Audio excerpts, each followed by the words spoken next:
Happy Sabbath to everyone. I first want to say a heartfelt thank you to the administration of Enterprise SDA for having me here today. I want to say thank you to the membership for being so welcoming. And of course, much thanks to Jehovah God for spared life and for allowing us this opportunity to fellowship.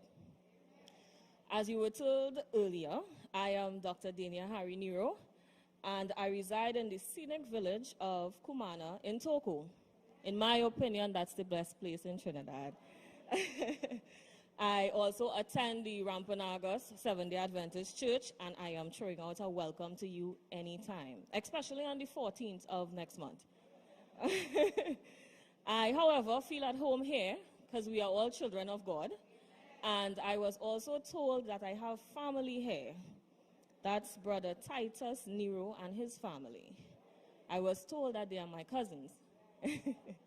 I also thank my mother, my brother, my niece, and my two daughters for coming down from Togo to be here with me today. You all could wave? Send a little wave. All right. So, in the village of Wampanoagus, we have what we call a village reporter. And there's this joke going around where there was an incident that happened with some students. And she went around the village, with emphasis and enthusiasm, saying that the children were so dramatized. Now, she was using the word dramatized in place of traumatized, and she believed that she was correct. Now, in a sense, she was. Trauma is drama. It is drama of an unpleasant nature. So today we're going to talk about trauma, especially trauma with women. So I want somebody that's brave, because I like, definitions and people to stand and tell me things. What they think is trauma. Do not go on Google. Do not pull out your dictionaries. Tell me what you think off the top of your head is trauma. A difficult event that has negatively affected you. That is correct. Anyone else? One more definition. Now, I only know one person named here. And if I call it, I wonder if she will give the definition. Cindy.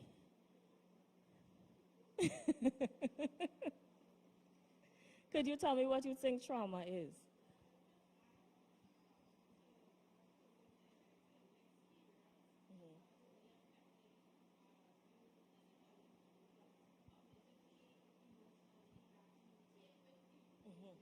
Yes, you went to USC. Yes, with that definition. So, according to the American Psychological Association, trauma is an emotional response to a terrible event like a car accident, rape, or natural disaster. Also, according to the DSM, or the Diagnostic and Statistical Manual of Mental Disorders, trauma is a disturbing event involving the threat of death, serious injury, or sexual violence. In other words, trauma is defined as any situation in which someone's life is threatened or their safety. Many of us hear the word trauma and we think a soldier coming home from war or a serious car accident. But in reality, trauma is more common than we think. It can be a discrete, singular event that occurs in someone's lifetime, from being the victim of a violent crime to something as simple as public harassment. According to research, almost 70% of women have experienced a traumatic event in their lifetime. Now that number is high. 70% of women have experienced some traumatic event in their lifetime. So let's understand a little bit more about trauma and how trauma affects us all. Now that you know what trauma is, do you think you can experience it and be the same 2 days later? No, of course not. You have probably heard of post-traumatic stress disorder, PTSD. Now, this occurs when someone experiences a traumatic event and struggles to psychologically recover from it In other words, to get it out of their mind. Now, this results in many symptoms. 1, they relive the event. Sometimes they have nightmares and flashbacks. This could also cause physical symptoms, such as your heart racing, sweating, headaches. This may also occur. 2, avoiding situations that remind them of the event. So, for example, if you were in a car accident, for a while you would realize you can't travel in a car, or you can't drive, or you can't pass by the place where the accident happens. 3, harboring or entertaining negative thoughts and feelings that make daily life difficult. For example, you have problems remembering, anger problems, feelings of guilt, shameful feelings like having more negative thoughts about yourself, experiencing feelings of emptiness or numbness. And sometimes you have difficulty showing interest or happiness in activities that you previously enjoyed. And finally, feeling jittery, nervous, or tense. Now, this results in difficulty sleeping and concentrating on everyday work, schoolwork, and different activities. It is important to note, however, that not everyone experiences trauma the same. Everyone who experiences trauma will not have all the symptoms to give them a PTSD diagnosis. There are certain risk factors that can contribute to PTSD, and the important one is a lack of social support. Now, according to the APA, women are twice as likely to develop PTSD, experience a longer duration of post-traumatic symptoms, and display more sensitivity to stimuli that remind them of the trauma. When PTSD symptoms are left untreated, it can have a drastic mental health implication, and it can lead to physical health issues such as headaches, stomach problems, and sexual dysfunction. With PTSD, it is not only that the person is remembering the painful event, but the body is responding as if it is happening again. While cognitively, mentally, they know it is not happening at that moment, at a subconscious level, they are re-experiencing it. Stress levels are raised, and all the physical and mental symptoms emerge. So, for women and men, there are different symptoms.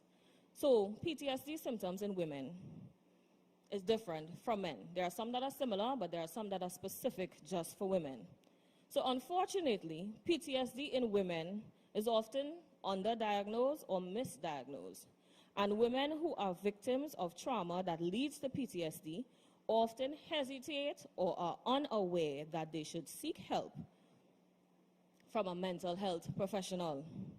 Now, it is not uncommon for them to wait several years before receiving or requesting treatment. And to worsen the situation, many women who are victims of PTSD do not realize that they have the disorder, simply because they don't know they are experiencing the effects of PTSD. According to research, personal and otherwise, women often internalize. How many of us know that that is true, women? We often internalize. This just means that instead of searching for answers in our circumstance, we assume that something is wrong with us. We don't attribute what we are going through to our own thoughts, feelings, emotions, and behavior. We don't attach that to anything that happened in our life. We just conclude that here's what, this is happening, and this new person now is who I am. Women experience PTSD, or who are experiencing PTSD, will most likely demonstrate or exhibit the following symptoms: becoming easily startled, having an awkwardness or strain feeling emotions, and may experience numbness, avoiding trauma or traumatic things that remind them of the situation, experiencing depression and anxiousness.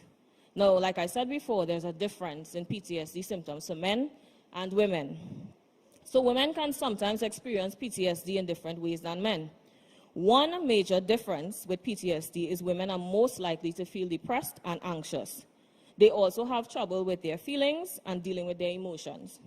They also tend to avoid the activities and things that remind them of whatever the traumatic event was. With men, they have a higher probability of turning to alcohol, drugs, or an adaptation of an abusive behavior to mask their trauma. So what type of trauma do women typically experience? Sexual abuse is the most common form of trauma in women. 1 in 3 women will experience physical or sexual violence in her lifetime. 1 in 5 women have survived rape or attempted rape. 1 in 4 girls have experienced sexual abuse during their childhood.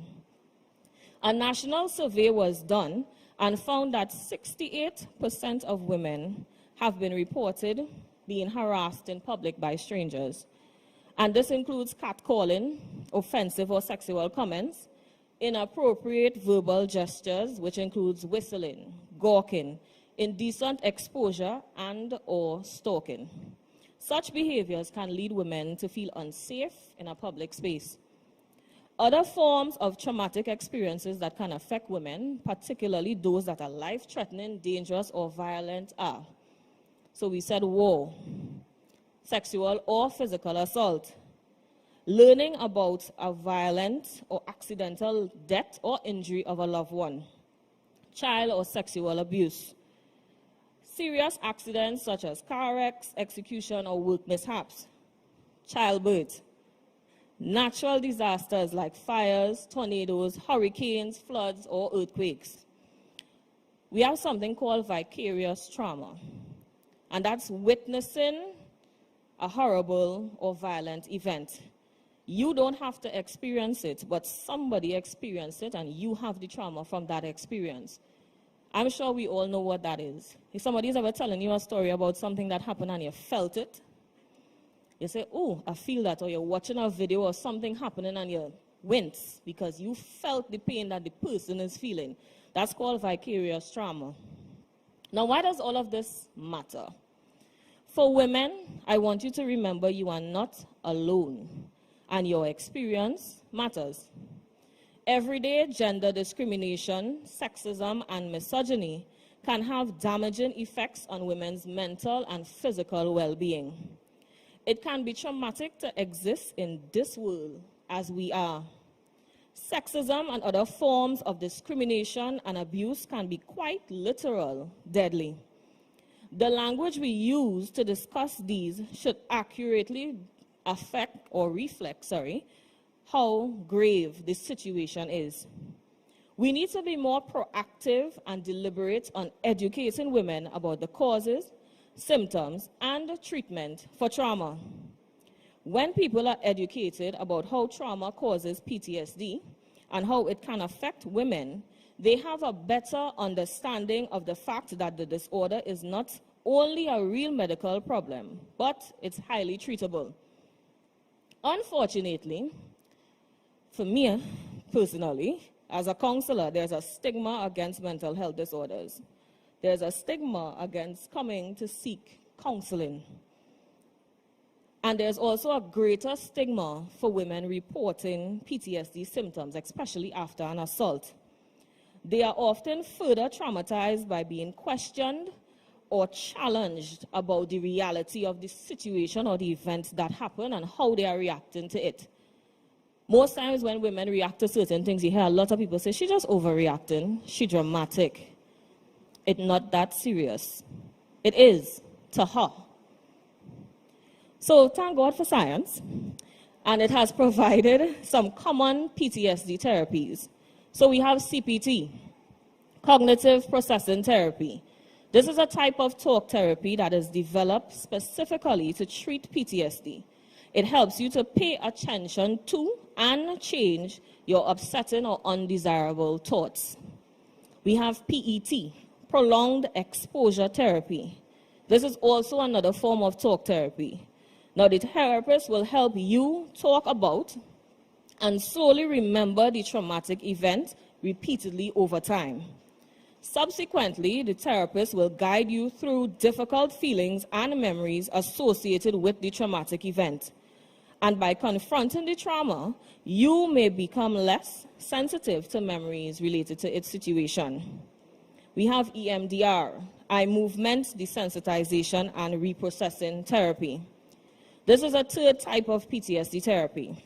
Now, during EMDR, you will be asked to remember and talk about the trauma while focusing on a specific visual item, for example, the therapist's hand, or listening to a specific song like beeps. And then we have the medication, antidepressants and anti-anxiety medication. Now remember as well, treatments are unique to the individual, and their traumatic experiences, that which can last weeks, months, or longer, are not the same for everyone. Treatments that work for one person might not work for another.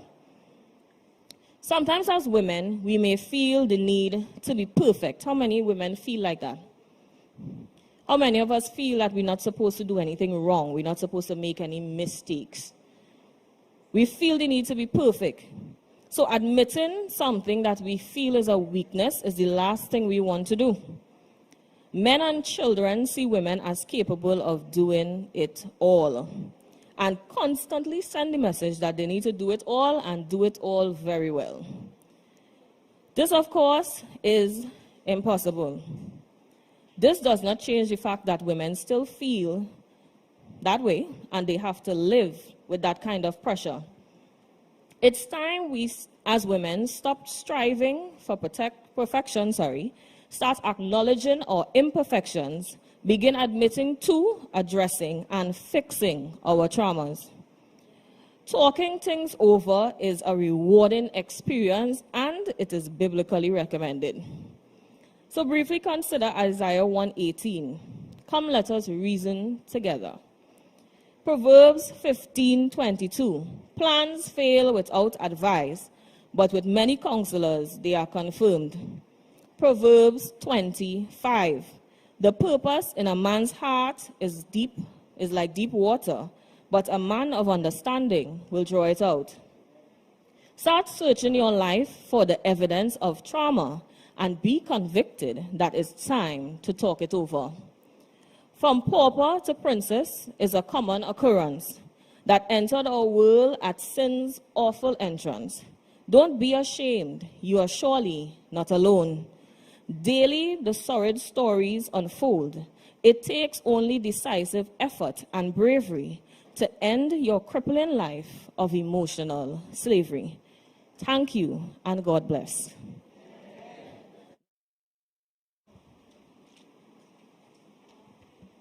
Is it on? Oh. Now, after I said all of that, and some people maybe fell asleep, I'm not sure, I am sure somebody somewhere has something to say or something to ask.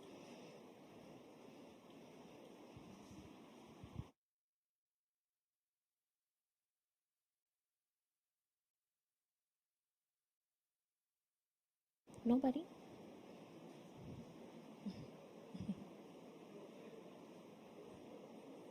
Mm-hmm. You can stand. Mm-hmm.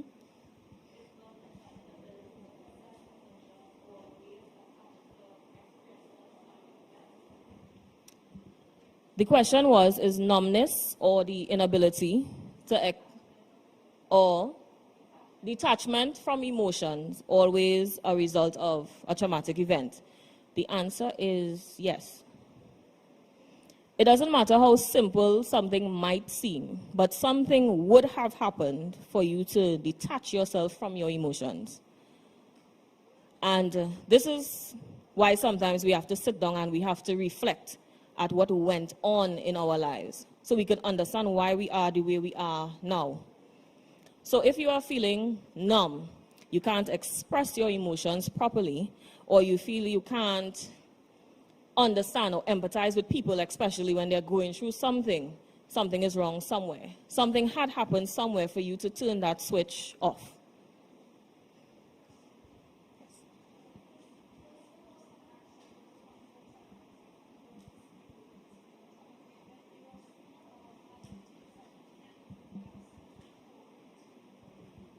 Should the first course of action be coming to a therapist when you experience an event, or are there things you can do? There are things you can do. I, however, would recommend coming to a therapist. Reason being, some people make it worse before it gets better.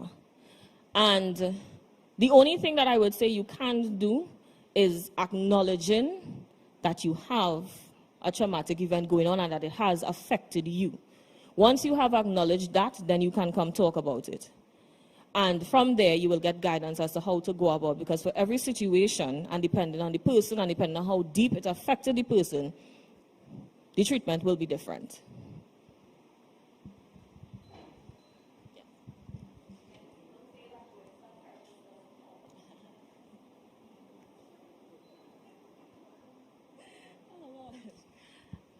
Yes, I've heard that a lot, actually. She said many people say that going to a therapist does not help. Many people believe that therapists are miracle workers. We are not. They also believe that when you come to the therapist once, that your problem will be fixed. That does not happen. They also believe that a therapist is supposed to tell you what to do. That's also not the truth. Another thing that is, a false belief is that you don't have to do anything, the therapist does everything. That is also incorrect. When you come to a therapist, a psychologist that is, you are guided as to what to do. The work is to be done by you. If you don't put the work in, there will be no release. There will be no improvement of anything. So when people come and they sit, they come for one session, which is 45 minutes, an hour, and they sit, they expect all their problems to be fixed in that space of time, and then they leave. And then they go about saying, well, I went to therapy and it didn't work. No, you didn't. You went to a session. And usually that first session is an assessment of your situation. So nothing really happens in that session. So you have to come back, and you also have to be willing to put the work in to get results. Sorry? How many sessions? That depends on the situation. It's always dependent on the situation, and it's also dependent on the client. Because you can't force someone to come to you. So if the client wants to stop, you have to stop. You have to, tell them, okay, that's your choice, and we shall stop. However, depending on what your situation is, then after that first session, that assessment session, then you will be told how much sessions I think you need for us to fix this situation.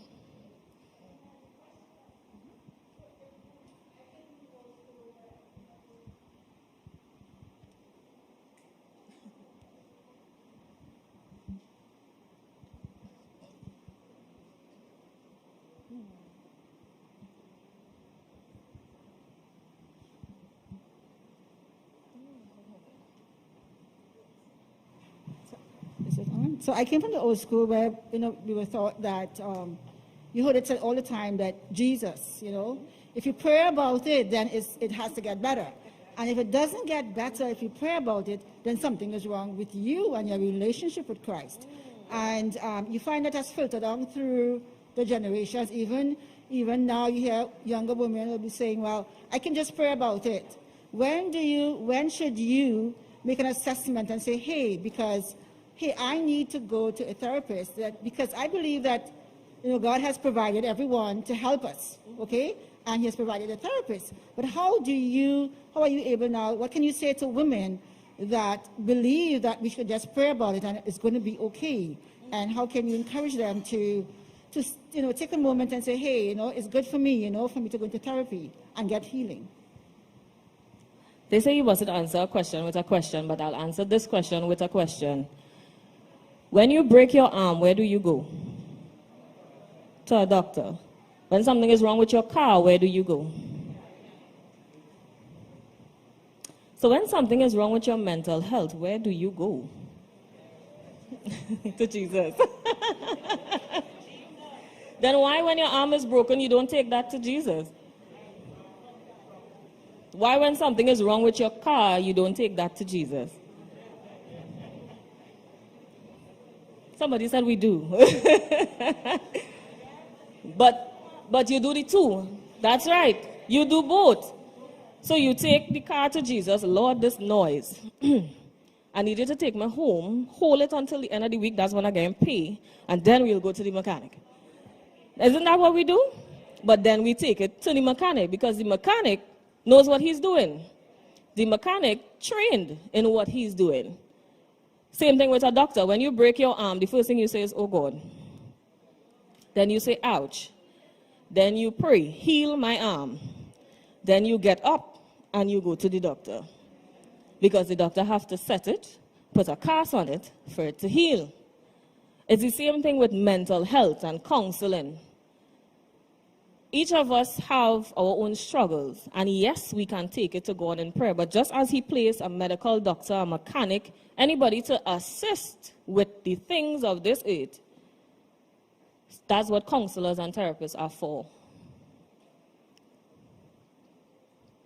It's to help you, it's to guide you to deal with certain emotional problems, with certain mental issues. And when we say mental issues, like I said, there's a stigma with it. From the time you say, I'm going for therapy, people automatically think you're crazy. You're not. You just want some guidance on how to process your thoughts, how to deal with certain situations, how to handle certain things. That's all it is. You don't have to be crazy to go to seek therapy. Yes?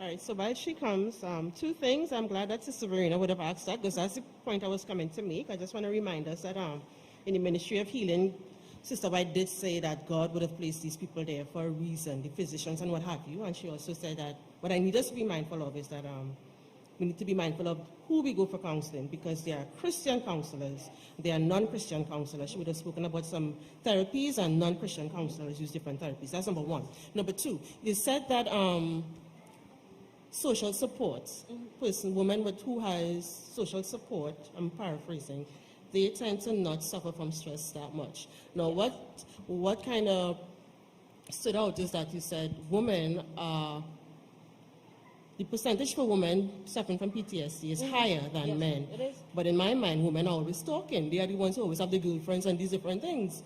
So how do we link the high percentage of women suffering from PTSD to the fact that we are always talking? Is it that social support or women who have this PTSD problems are those who don't have the social support?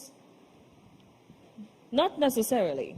Now, yes, women are always talking, but how in-depth are we talking?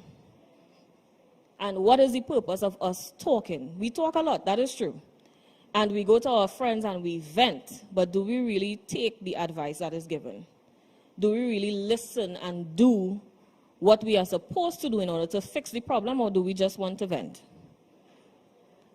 And that is the issue. That's the social support I'm talking about.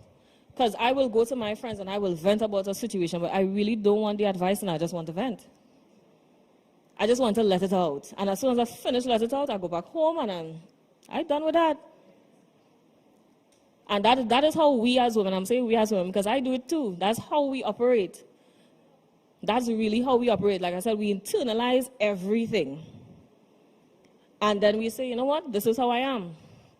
And we leave it as that. We don't really deal with things like that. And for men's social support, usually, most men, they turn to the alcohol, they turn to the drugs, and some men get abusive. Women sit down, and for want, a country word, they sit and they kusume that problem. They just sit and they let it stew and just leave it. And then when they react to the problem, they say, this is who I am, and that's that.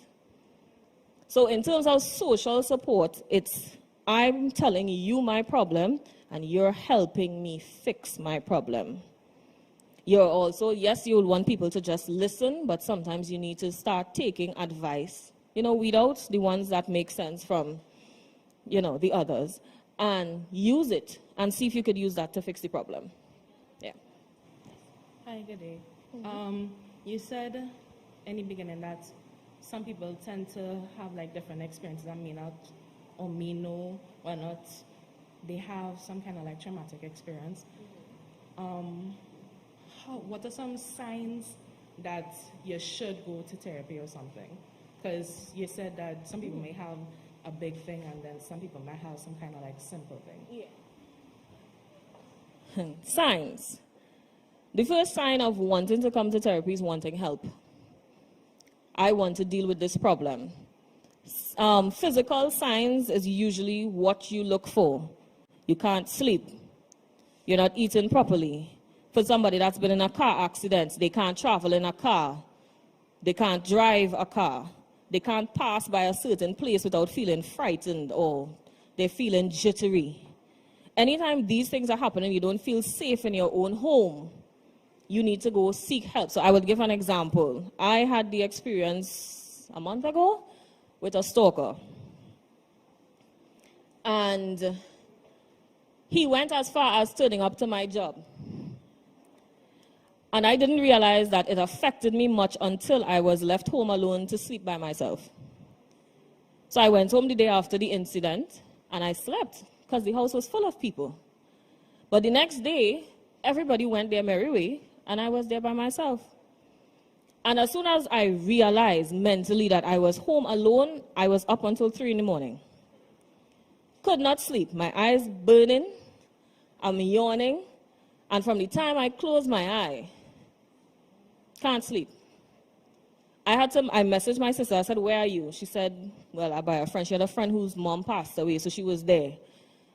And she said, what happened? Why are you up? Because I'm an early bird. She said, why are you up? I said, I can't sleep. And that's all I needed to say. She left where she was. And from the time I knew she was coming home, my body started to relax. And from the time she got in the house, she went straight to the kitchen. I heard the pipe turn on. And that's the last thing I heard. I was sleeping before she made it to my bedroom. So that is when I realized, okay, Daniel, call your therapist. And yes, I have a therapist. Call your therapist. You're having problems. So when you're experiencing physical effects like that, that is affecting your daily life, how you operate on a day-to-day basis, that is the time you know you've gotten to the point where it's too far. I need to go. I need to do something about this. Amen. So if these are all the questions, thank you all. So I'm seeing a hand.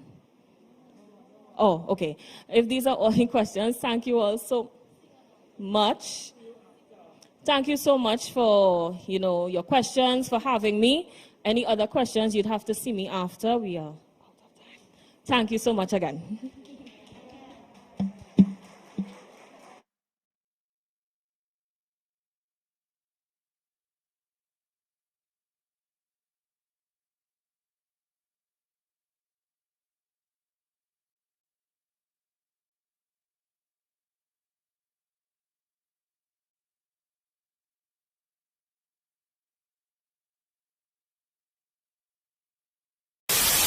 Lean on me when you're not strong, and I'll be your friend. I'll help you carry on, for